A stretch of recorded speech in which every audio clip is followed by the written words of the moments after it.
अस्सलामुअलैकुम दोस्तों, मैं शाह अब्दुल रहीम फिर से हाजिर आप लोगों के सामने अपने पैगामी परवाज़ चैनल पे, जहाँ पे आपको शेर व शायरी और उसके अलावा कहानियाँ सुनाई जाती हैं और कभी कभी कुछ ऐसी चीज़ें जो अदब या फिर फिल्म वगैरह के मुताल्लिक़ हों, उसके बारे में आप लोगों के सामने बात रखी जाती है कि इस फिल्म से समाज पे क्या असर पड़ रहा है या ये फिल्म समाज को किस तरह से लोगों के सामने पेश कर रही है। इसी तरह से भी फिल्मों के मुताल्लिक़ आज एक और बात मैं ले आया हूँ जो आप लोगों के सामने रखना चाहूँगा, बताना चाहूँगा।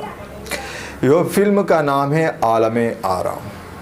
अगर बात की जाए डायरेक्टर वगैरह की तो एक नाम आता है दादा साहब फाल्के। दादा साहब फाल्के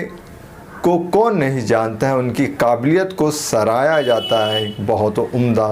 मिजाज के इंसान थे। हर जगह फिल्मों में दादा साहब फाल्के का नाम आता है, मतलब जाना जाता है। उसके बाद जो दूसरी बात कहूँ कि एक दादा साहब फाल्के थे और एक थे दादा साहब तुरने, जिन्हें फिल्मों का देखने के शौक़ के अलावा वो फिल्मों की अहमियत को अच्छी तरह से जानते थे। इस तरह से वो फिल्में देखा वगैरह करते थे। लेकिन उनके ही वक्त में बात ऐसी चली कि उस वक्त हिंदुस्तानी फिल्म में, जो आज बॉलीवुड वगैरह के नाम से जानी जाती है, हिंदुस्तानी फिल्म में आवाज़ नहीं सिर्फ मोशन या हरकत से कुछ चीज़ बताने की कोशिश की जाती थी और लोग उससे लुत्फ़ अंदोज होते थे। लेकिन एक हॉलीवुड कहा जाए या हिंदुस्तान के बाहर की जो फिल्म इंडस्ट्री है, वहाँ पर पहली बार, हॉलीवुड कह रहा हूँ, जो दूसरी फिल्म इंडस्ट्री है वहाँ पे पहली बार ये खबर लगी दादा साहब तुरने को कि उनकी फिल्मों में रिकॉर्डिंग या आवाज़ भी दी जा रही है, जिससे सुन कर के सामाइन जो हैं खुश होते हैं और उसकी तरफ उनकी रग़बत बढ़ रही है।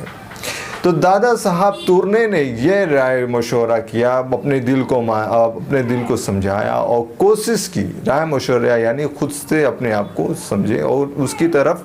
बढ़ने की कोशिश किए कि ये साउंड रिकॉर्डिंग क्या है और उसकी मशीनें क्या हैं। तो फिर उन्होंने जा कर के लंदन में वहाँ पे तरबियत हासिल किए और वहाँ की मशीनें ले आए। उसके बाद हिंदुस्तान में दादा साहब तुरने एक फिल्म जिसका नाम मैंने पहले ही लिया, आलमे आरा, तैयार करने के लिए एक अर्दशीर ईरानी को तैयार किया कि ये फिल्म हम बनाएंगे, या फिर अर्दशीर ईरानी ने आलमे आरा तैयार किए, जो महज